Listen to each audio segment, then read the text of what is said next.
Ya, kalau kita melihat pemirsa Pilpres 2 periode sebelumnya, memang suara NU masih menjadi hal penentu. Seorang kemudian bisa menduduki jabatan nomor 1, nomor 2 di Indonesia pemirsa. Pertanyaannya apakah 2024 polanya ini akan sama pemirsa? Karena Ganjar dan juga Prabowo diprediksi akan memilih sosok cawapres yang kuat di basis NU. Itu yang akan saya bahas di Apa Kabar Indonesia malam hari ini. Politisi kita mewakili P3 sudah hadir Mas Rapi Herdiansyah yang merupakan Sekjen P3 di sini. Wasekjen P3. Assalamualaikum warahmatullahi wabarakatuh. Mas Waalaikumsalam warahmatullahi wabarakatuh. Saya juga telah tersambung dengan Bang Andre Rosiade mewakili Gerindra. Assalamualaikum Bang Andre. Waalaikumsalam Caca. Ya, saya nanti akan bertanya kepada sama Mas Raffi ya. Mas Raffi itu Mas Raffi. Mas Rapi, iya Mas Rapi. Iya, sebelum saya ke Bang Andre, mungkin saya ke Mas Rapi terlebih dahulu. Ini sebenarnya kalau kita dengar selentingan kan sudah mulai menguat nih sosok cawapres untuk Pak Ganjar ini adalah Pak Mahfud MD. Mengingat Sandi Uno ini masih kuat diusung atau didorong-dorong oleh P3. Nah, hilalnya itu seperti apa sih sekarang? Bolehlah dibocorkan sedikit. Baik Mbak, jadi P3 ini kami taat asas. Ya. P3 memiliki konstitusi, kita sudah memutuskan, kita ketahui beberapa waktu lalu P3 menggelar rapat pimpinan nasional ke-6, kalau bicara cawapres itu di Jakarta, Rapimnas 6, yang pada saat itu klausulnya adalah memberikan mandat kepada Ketua Umum kami, Bapak Muhammad Mardiono, untuk memperjuangkan Pak Sandi untuk disandingkan dengan Pak Ganjar Pranowo. Nah, ini penting memang sebuah partai politik untuk menjaga asas itu, memiliki konstitusi yang memang menjadi salah satu forum pengambil keputusan tertinggi di partai, Rapimnas. Nah, sampai hari ini memang kami, Ketua Umum kami masih dalam posisi memegang mandat Rapimnas itu. Jadi memperjuangkan Pak Sandiaga Salahuddin Uno menjadi calon wakil presiden untuk mendampingi Pak Ganjar. Oke, itu mungkin dari koalisi Pak Ganjar Pranowo. Sekarang saya ke Bang Andre. Bang Andre, kalau dari koalisi Pak Prabowo ini sendiri, sebenarnya kan menguat nama Khofifah tadi, tapi sempat juga elit dari Gerindra mengatakan Khofifah tapi untuk tim sukses ini. Seperti apa? Apakah jangan-jangan ada tokoh lain dari NU yang kuat ini digadang-gadang atau dipinang oleh Pak Prabowo mendampingi di Pilpres 2024?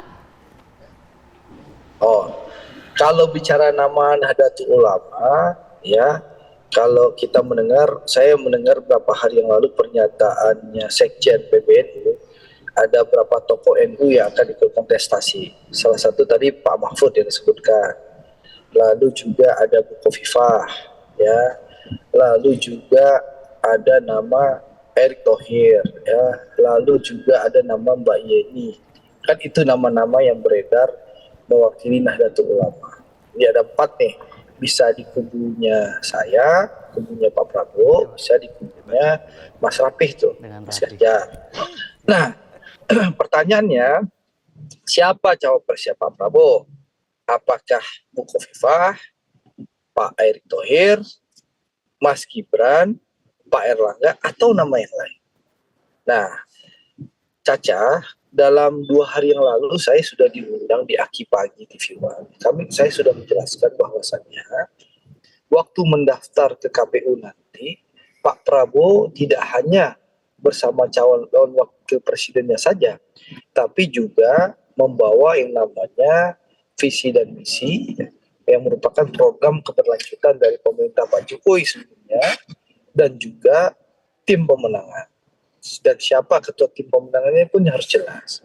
Nah, ini yang sedang kami godok secara simultan. Saat ini yang kita lakukan, mematangkan bersama teman-teman koalisi, mematangkan yang namanya tim pemenangan. Lalu yang kedua, mematangkan program kerja, visi dan misi yang bagian keberlanjutan dari fondasi yang sudah diletakkan oleh Pak Jokowi. Baru kita bicara cawapres. Nah, ini lagi kita lakukan secara simultan. Memang masih butuh proses, tapi waktu masih ada dalam 2 minggu ini. Insya Allah, Caca, pada waktu sebelum mendaftar, calon wakil presiden Pak Prabowo itu sudah ada. Nah, lalu soal pertanyaan Mbak Bu Khofifah sebagai ketua tim pemenangan. Memang ada usulan dari berbagai pihak yang meminta Bu Khofifah selain masuk sebagai kandidat calon wakil presiden, juga menjadi kandidat ketua tim pemenangan. Bahkan ketua DPD Gerindra Jawa Timur, Gus Anwar Sadat, sudah menyampaikan itu secara terbuka.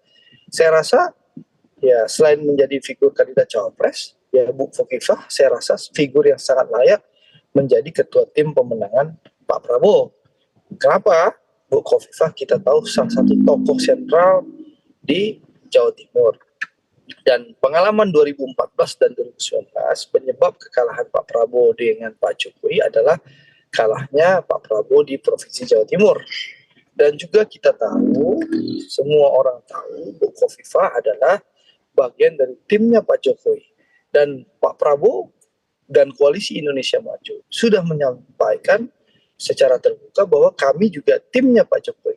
Jadi klop lah, seperti botol dan tutupnya.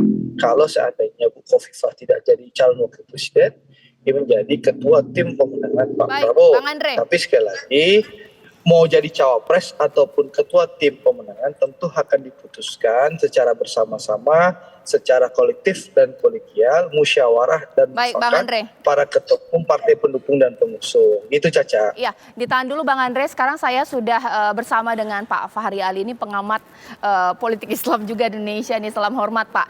Banyak kajian-kajian Bapak yang kemudian membahas mengenai kekuatan NU, dinamika NU di Indonesia. Sekiranya 2024 sempat orang berpikir bahwa ini masanya pemilih muda yang menentukan. Tapi ternyata Capres ini masih berusaha untuk meminang sosok yang kuat di NU ini. Ini kenapa Pak? Ya karena ini abad NU. Jadi pernah saya katakan NU itu kian tampil menjadi sebuah kekuatan yang sangat besar yang mengalahkan kelas-kelas sosial yang pernah berjaya di masa lalu. Saya katakan antara lain adalah kaum priai, gitu. Jadi kaum priai yang dulu itu direproduksi ya oleh kekuatan kolonial untuk menjadi bumper ya bagi mereka, itu pasti mendapatkan keistimewaan tertentu ya. Nah, karena itu kemudian mereka paling dulu mengalami proses modernisasi gitu. Nah, masa NU yang begitu banyak yang saya katakan sebagai keturunan ya para wali itu tadi itu melakukan uzlah, mengisolasi diri mereka sendiri dari ya proses modernisasi karena dianggap bercampur dengan Belanda gitu. Itulah yang kemudian membuat pesantren-pesantren menjadi awet gitu. Tapi ketika kemerdekaan kemudian muncul ya, maka kebangkitan mereka itu tidak bisa lagi dihalang-halangi. Makanya kemudian seluruh partai ya, termasuk partainya Andre itu tadi, itu menginginkan mereka mendapatkan dukungan dari kaum Nahdiyin, yaitu mereka yang berada di bawah ya pandangan Nahdlatul Ulama. Gitu. Nanti boleh ditambahkan, bahkan juga saya meminta pendapat dari Mas Rapih bahwa yang jadi problematika adalah pemirsa suara NU ini juga tidak bulat, bahkan tersebar di organisasi bahkan juga partai politik, belum lagi basisnya. Kuat di mana nih? Kuat di pesantren atau juga ulama? Sekiranya Mahfud, Caimin, bahkan juga Khofifah Indar Parawansa, siapa yang paling kuat basis masanya? Sesaat lagi.